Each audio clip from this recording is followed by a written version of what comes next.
Do we do that? Do we say that pledge? What do we do? We call it to order. We just call it to order, okay. Discussion and possible recommendation to set the Public Resources Committee 2016 meeting agenda. Yes, Yes. CEO. Okay, Supervisor Hamburg. Yes, ma'am. You have a draft master schedule that's attached to the meeting agenda. Okay.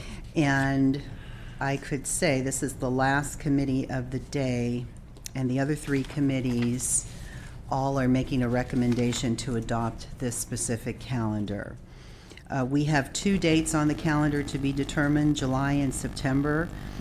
We may be coming forward with the recommendation that July would be dark, so basically no meeting in July. And then, of course, even though you adopt this calendar, as we have with the standing committees in the past, if there are no agenda items, the standing committee doesn't meet. So Okay. this was the recommendation of staff back in January, by the way. Can I ask a question specific Yes, ma'am. to that statement? So, if there are bigger issues and more meeting time is needed, do you continue a standing committee, or can you call a special meeting of a Both. standing? You could do either. Both. You Okay. could do either, right. These meetings are treated just like our board meetings as far as being publicly noticed and what you would do. So, yeah, as long as you could continue it or call a special meeting as we've done with our board meetings. So do we need a motion or something, or do we just by order, we agree? If you two agree, then we already have this as an agenda item tomorrow, then we Okay. could report out to the Okay. full board. Good. And Supervisor? ma'am. In September, the General Government Committee, per suggestion of Supervisor Jurdy, both these committees meet in the afternoon. MCOG meets in the morning because Labor Day is the first Monday of the month. So LAFCO would be meeting on the 12th in the morning, and Supervisor Jurdy believed that MCOG would not be using this room. How do you feel about that? Or pick a different date in September? So we're just saying we don't want to do, I was looking for a calendar, so we don't want to do September 12th? Actually, this committee meeting at 3:30. There wouldn't We be, could do it. We wouldn't interfere with MCOG. we would not. Right. Okay. Okay, so we're talking September 12th. So MCOG meets, because MCOG's done by 3:30? MCOG will not be meeting Gotcha. Okay, that month. okay. 'Cause I think they do a tour or, Oh, okay. So you're saying that we should plan to meet on the 12th? that's what That will work for us. the General Government Committee. That's what the General Government Committee said. Okay, I think I got it. Okay, anything else on that item? Then we'll go to item number 2, report from me regarding the Sonoma Clean Power Board meeting. Thank you, and I see that Chris Shaver is here. And Chris, thank you so much for making the trip and driving and accompanying me, and I thought we made a pretty good tag team in speaking with the members of the Board of Directors. Maybe I'll just hit a couple of highlights and then see what I leave out, Chris, okay? Will do. Okay. I didn't remember, how many members were there? Like, it seemed like it was a full table. Full table, every member was there. I think, yeah, everyone was there.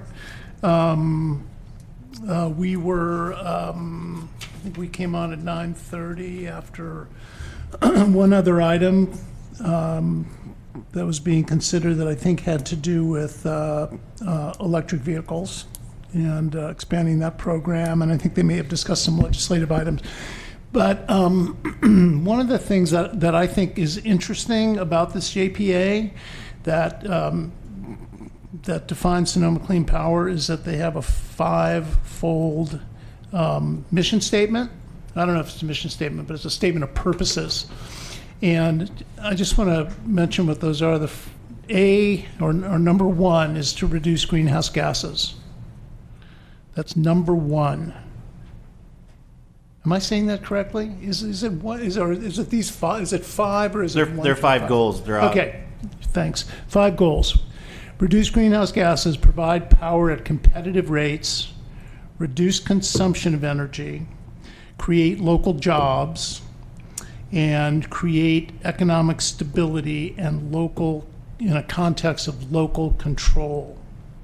So those are sort of the 5 principles of the JPA. And it was interesting that one of the discussions they were having was about the current situation in which they may actually vote to raise rates 2% above PG&E. Is that correct? Yes, they may take action to go above PG&E rates. That's correct. By about 2%. They have been steadily below PG&E. But the reason the question came up is that there are these 5 purposes. And while one of the 5 is to provide power at competitive rates, which you would think of as being the same as or cheaper than PG&E, there are all these principles that are considered in the governance of this JPA. So it was a good question. You know, I think it was the gentleman from Rohnert Park. Rohnert Park who asked that question. She said, "Would you still be interested in joining our JPA if our rates are above PG&E?" And I sort of went, "What?" No. What? No. Maybe not. But, you know, it did lead to an interesting discussion about all these things that are part and parcel to the purposes of Sonoma Clean Power. I felt like, especially in talking with members of the board after our presentation, that we're definitely moving in the direction of Sonoma Clean Power offering us the option of becoming part of the JPA. Now, of course, we don't, we can not become part of the JPA, or we can.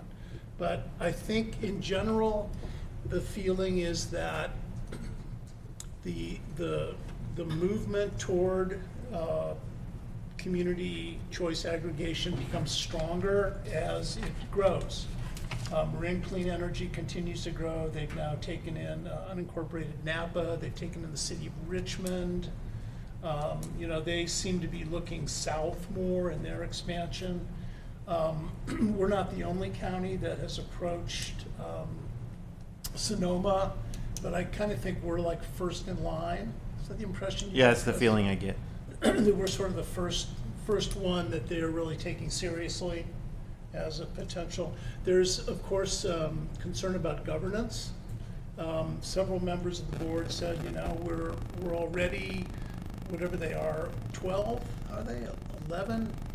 It's 10 or 11. 10 or 11? There's a lot of them. And, there's a point at which, you get so big that it gets more difficult to make decisions. And I talked a little bit with some of the members about if Mendocino County did become part of this JPA, how many votes would we have? Would we just have the one vote for the unincorporated and then another vote for the incorporated? Which would be, this is just an idea that would be shared by the 3 cities and perhaps rotated. Or maybe Point Arena, because it's so tiny, would not be part. Maybe it would shift back and forth between Willits and Fort Bragg. And if anybody from Point Arena hears me say this, I didn't say it, but You're on the film. yeah. But I think it is reasonable to assume that we would probably want, and also based on the existing structure and how many people each person who is now on the board represents, I think it's reasonable that we would have probably two representatives on the board. That was one of the questions. Another question that came up, which I tried to sort of short circuit, was the question of what do you call it? Is it still Sonoma Clean Power, or is it Sonoma Clean Power and it's Mendocino County adjunct, or what is it? I mean, I don't know if the board, I don't know if our board will agree. Personally, I don't really care what it's called, but it may make a difference in terms of the key element in all this, which is opt-outs. How many people, when we actually go out, and Chris, you should speak to this a little bit, when we actually go out and start shopping this, and explaining what a CCA is, and explaining what it would mean to be part of a JPA with Sonoma, or part of California Clean Energy, or however we end up going, you know, are we gonna get the kind of majority that Sonoma Clean Power got, which was over 90%? I think it was about 92%, all right? Yeah, it's in the 90 percentile. But you know, also during that meeting, they also mentioned that it's surprising how many people don't know about Sonoma Clean Power within the county of Sonoma and Right. all the jurisdictions within there at the same point, at the same Right. time. Right. So, you know, going forward, and their recommendation, of course, a lot of the actions we're taking to do some public outreach and education would be to basically take a survey of the public and see, you know, what the level of interest is going forward. Which is something that they did. Yes. Yeah. The other kind of substantive things that came out of the meeting were that the Sonoma Clean Power Board approved a recommendation from Jeff Cyphers, who is their executive director, to send representatives from their board to Willits and Fort Bragg. Now, those would be staff representatives, probably either Jeff himself or Cordell, who's the assistant to Jeff. And the second idea that seemed to fly was that board members, at least one, maybe two, maybe three, depending how many want to come, from Sonoma Clean Power would come and speak at our Board of Supervisors meeting and talk to us and answer our questions about Sonoma Clean Power. Yes, Karen? Could you explain to me opt-out? Okay, Everybody's in it once the county goes in, unless you opt out. you're in it, yeah, that's the way the law works. You're in it unless you say, I don't want to be in it. Okay. And I do know that Marin County, because there was a campaign against what they were doing when they first started out. Well, was that Prop 16, or was this another, might have been, you know, PG&E tried to stop Marin Clean Energy. Right. And And so a lot of people opted out until they found out that they could get a better rate. And once they found out they had a better rate, all these people were coming in. Right. And that information is, I'm trying to, it came from Susan Adams, who was county supervisor at the time and somewhat Right. led the charge. So anyway, Yeah. people started opting back in. Oh, yeah, I didn't know that history. Well, it'd be interesting to follow Marin Clean Energy as they recently have adopted rates that are higher than PG&E's at this present time.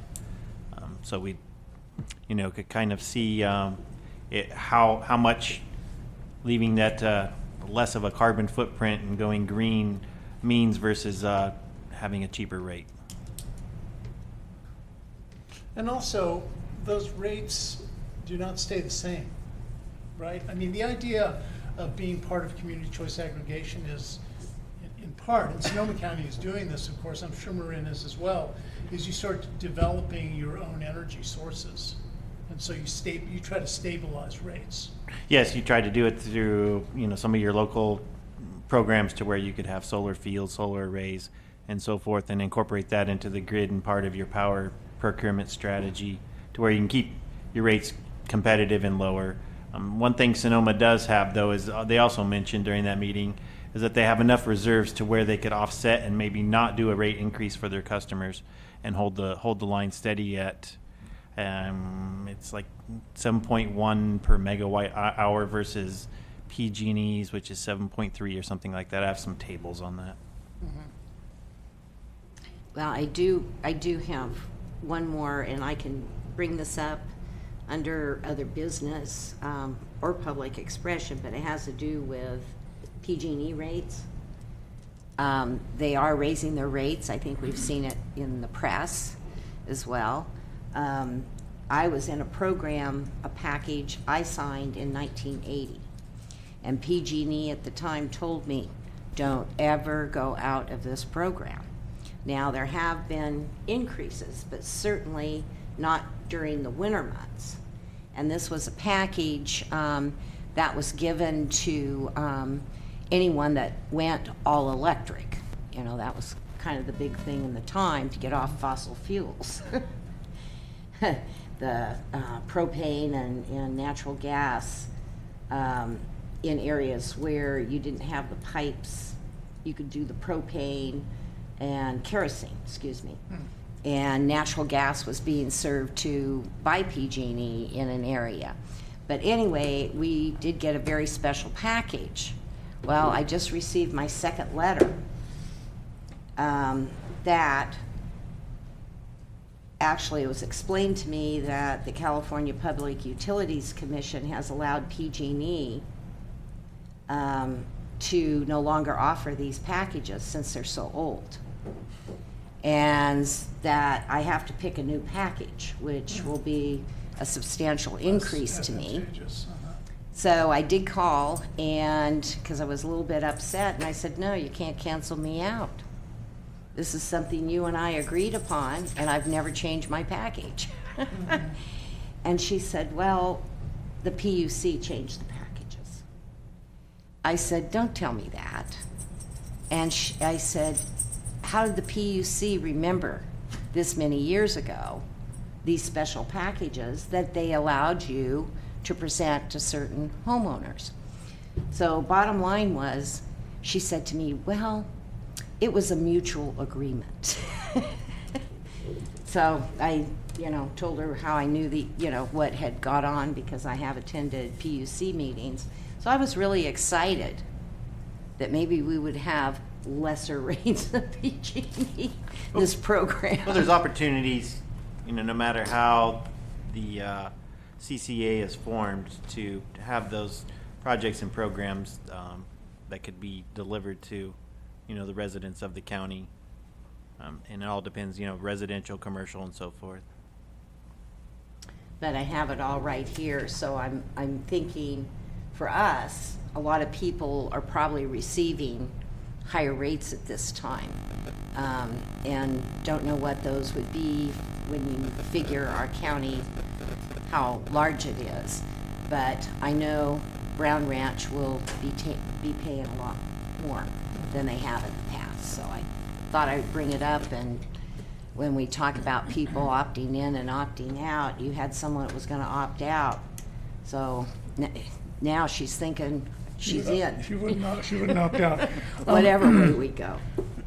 Chris, I wonder if it would be good for you to just talk a little bit about the public information work that you're doing, just real briefly. I know you've prepared a brochure, Lean Energy, or just talk a little bit about our outreach, because what seemed to be so far into the future, time marches on, and now we're only like a year away from when we will have this decision to make. It's probably not even a year away. I think we have to make it ahead of time. Basically a few months. Yes. Okay, we have a few, Yeah. few months. So 9 months before May of 2017 was the Yes. drop dead line as far as what Sonoma Clean Power felt comfortable with being able to take on a new Okay. member and sign them up and do all the steps and processes they have to Okay, do. so we're probably talking about August, I'd say the July, August timeframe. July, August. Okay.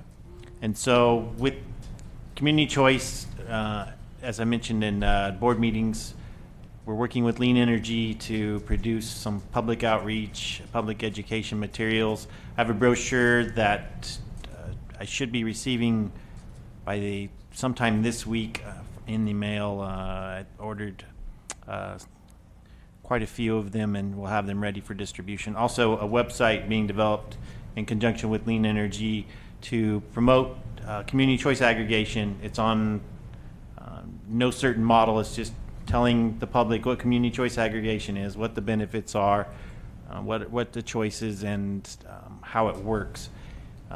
It briefly talks about the joint powers agreement model and then also the commercially managed model. And that I'm hoping to have live by tomorrow. It all depends if IT can get all the bugs worked out and up and live. And then I'll also have some samples of the brochure for the supervisors' review or for them to have to hand out to their constituents and so forth once I get those and have them available. So we're continuing to work with Lean Energy, and what we're doing is doing a stakeholder mapping right now. So identifying those organizations within the county that would have an interest in knowing and also helping promote community choice aggregation as far as getting the word out there, what it does. And that way, when we go forward, we can also decrease the number of opt-outs because people, are getting educated and know what it's about.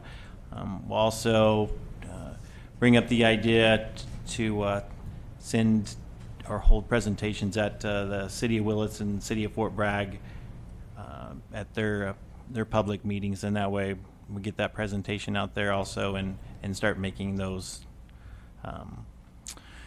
relationships at that point. So we'll have the identify the stakeholders, and then we'll have the public meetings, and the number of public meetings is going to dictate whether we need to hold a specific meeting for CCA or if we can hold a meeting in conjunction with something similar. So if we had a meetings on solar or any kind of energy related or public resource related, to where we can tack onto that and also have that audience instead of inviting audiences and doing them separate. So looking at a couple ways of different doing that and getting more participation. It would also be interesting to know what the city of Ukiah charges. What they charge? Because I believe, now, I know they wouldn't be in this program because they're in their own program. However, people are going to compare. So I think it's just for our presentations, we have to kind of keep that in our mind, because maybe an annexation into city boundaries would be advantageous rather than anything the county's going to do or staying with PG&E. But I think we have to recognize that people will compare the two programs. Okay. Can I? Oh, sorry.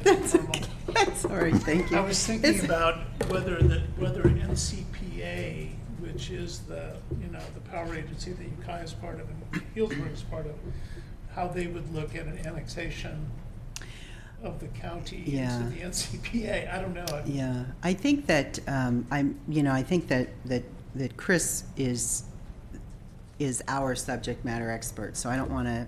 So I'm going to say whatever I say. If I say something wrong, I want you to correct me. Yes. Okay. So I think that when we started looking at the CA model, we looked at Sonoma Clean Power, California Clean Power. We looked at Marin. I'm not sure if we contacted Humboldt. I'm not sure I've spoken with Humboldt and also the city of Lancaster. Yeah, okay. And so I think the decision, I would hope that part of the decision that the board makes is around the amount of effort that comes through the county system. Like if we went with California Clean Power, I think they would set up a program for us. I think if we go with Sonoma, we go into their program. Is that right, Chris? Correct. If we went with the city of Ukiah, and this is where I want you to correct me here, I think if we went with the city of Ukiah, we would have to set up our own program. Correct. They're not set up as a community choice aggregation. They're not set up to do this. So we had originally thought, because I know that Mel Grandy had talked with me as well as Supervisor McCowan, that this would be really a wonderful option because we're local, it's Ukiah. But I think the amount of effort for them to be outside of the box, so to speak, to do this with us would not only cause more of a delay from May of 2017, but I think also additional cost and staff time.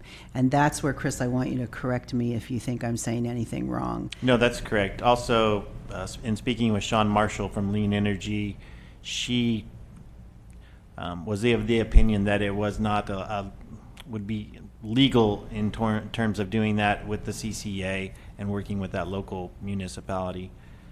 She was going to do some more research and get back to me, but it didn't sound like it would fly in the face of going before the Public Utility Commission. So I think that's where Supervisor Hamburg's question about could the city of Ukiah actually do this comes in. I think that it would be a great model to be able to work with them. I don't see that as a possibility today. And if I'm wrong, really somebody jump up, but I don't see that as a possibility. So Yeah, you're correct. It seems like our situation is pretty analogous to Sonoma. I mean, we're much smaller, but, you know, Healdsburg just is doing what they're doing. You know, they're like Ukiah. They've been part of NCPA probably for 35 years. And they're just outside the Joint Powers Authority.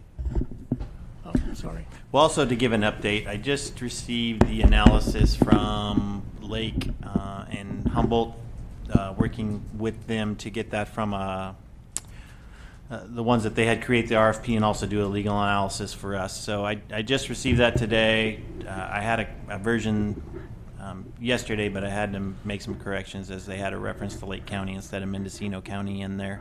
And reviewing it now, and we'll gladly give a report on that once I have it all digested and ready to go forth on that. But at this point, just a cursory review, it looks like a lot of information in regards to the public benefit payment and so forth with the city of Reading. It's the recommendation is any kind of net revenue made from your community choice aggregation program should be used specifically for energy related programs and advertising, marketing, and staffing and so forth.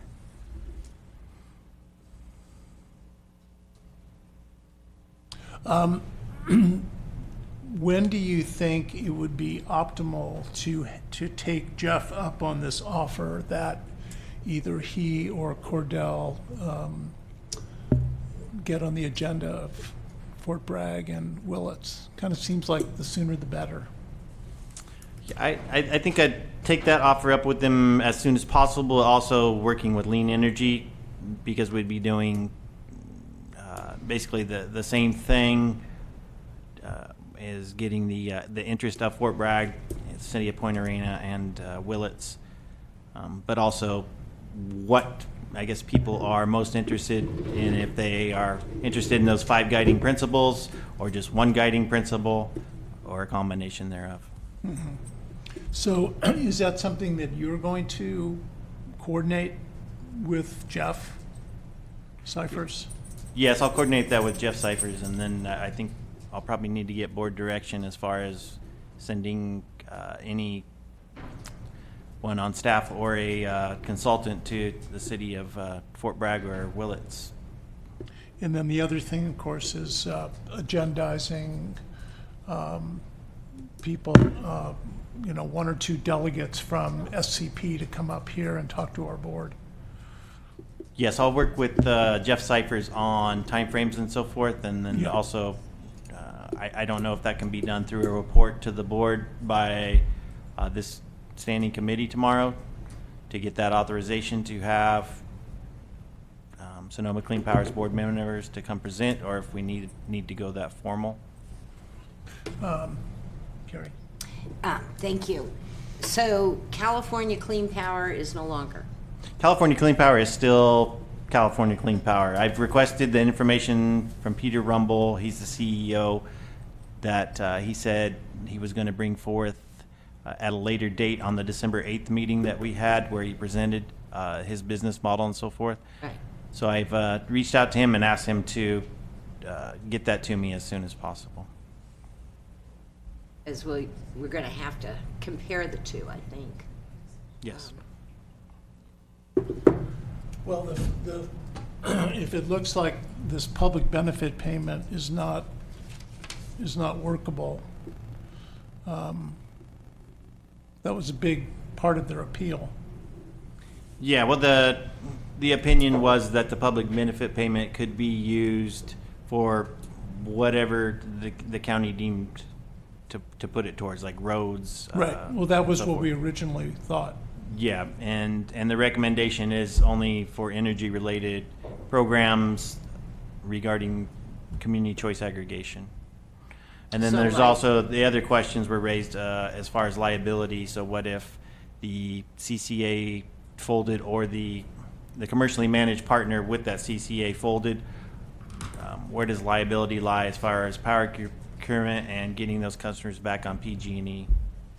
And that's also been answered in the analysis. Okay, so what you've received so far, or?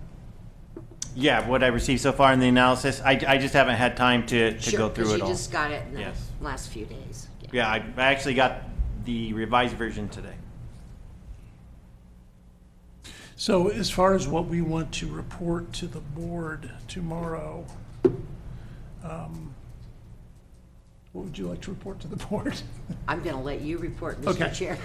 Okay, well, I think it's that we want to take Sonoma Clean Power up on their offers, Yes, and that that we have some information coming out that we will be able to begin to distribute to the public, yes. and that we're working with Lean Energy on scheduling some kind of a public outreach program, and that time is getting Sure. Yes. short. Finally, I mean, yeah, There will be a sense of urgency there will be a sense of urgency. sooner rather than later. Yeah. And that, I thought the reception we got at SCP, there were a lot of questions, but I think generally it was positive. Yes, overall, very positive. As mentioned before, they're very strong on their 5 guiding principles, with greenhouse gases being first and foremost, and then the others falling in line behind that. Yes, Carmen? Thank you. You may have said this, Supervisor Hamburg, and I missed it, but is there anybody else in the queue that's outside of Sonoma County, none of the other cities or any other entity other than Mendocino County right now that they're considering? Yes, there are others that they're considering. Okay. We are number 1 in the queue. Okay, good. That's what I wanted to know. Okay, Yeah, they're thank you. Most interested in us at this point in time. And I think a lot of it is just, we're right here. I mean, they're not gonna, it doesn't make sense to them to look at Humboldt. I think Humboldt's expressed interest to them. And, we talked at the meeting about the SMED and about broadband and about the Russian River Watershed Association and the coordination on the river and just all the ties we have to Sonoma County. And, They used to run our county government. but they don't. That's how we anymore. became a 37 Act county. Oh, that's right. 'Cause- I think there is this natural, geographic bond, and we're doing other things that have kind of strengthened our relationship. And, we don't have a water agency with, millions of dollars to spend on getting programs like this underway, which is how they, that's how they got the program underway, was with the water agency, using Yeah. our water. Yeah, I can bring forward. That's what I mean. So always remind them. I can bring forward the legal analysis and also give an update as far as what the brochure looks like, what the website looks like, and what other steps we're doing Sounds good. with through the CU report. I'll be doing that tomorrow, but also I can do the legal analysis on a future board date in the near future. So you won't be talking tomorrow about the report on CCP? Just through the CU report, I'll have the portion about lean energy working with them, but not on the legal analysis, no. Okay, sounds good. Okay, anything else on item 2? Would this cover energy in general, energy policy in general? Or should I wait until other business? Either way, I don't care. Do you want to talk about energy? Other energy Yeah. business? Go ahead, yeah. And I'm not sure if every supervisor received this. I got it from a president and CEO of API. But evidently, there's Energy Policy Modernization Act that's being taken up by the Senate. And it is, they haven't done, or Congress has not passed a comprehensive energy legislation since 2007. And they are updating it. I just wanted to share that because if we had known about broadband and, I mean, you can go back, how they, certain companies that are in DC all the time, when they laid, you know, the lines, nobody could hook onto them, and people didn't get paid for it going through their counties. Entities didn't, or their land. But that was all that was enacted without the people knowing, so to speak. And we're fighting that today with broadband. So basically, I just wanted to bring that up to my colleague. And since he served in Congress, he understands, you know, how these things happen and might want to do some research on it so we don't end up being a rural area in the United States and being left out. Yeah, that hardly ever happens. But, you know, we will watch out for it. Do you want to give me that, or do you want me to Sure. make a copy? I'll give it to you. Okay, great. Anything else, Gary? No, that's it. Okay. Public expression, nobody here. Other business? Staff? No? Okay. Of course, that the next committee meeting is scheduled for March 23rd. What is scheduled? Our next meeting? Yes. Oh, okay. God, it's already March? My God. I mean, I know it isn't already March, but it might as well already be March. And if you walk outside, you'd think it was May. Oh, it's beautiful. Yeah, it's crazy. Okay, well, with that, we'll adjourn the meeting. Thank you very much.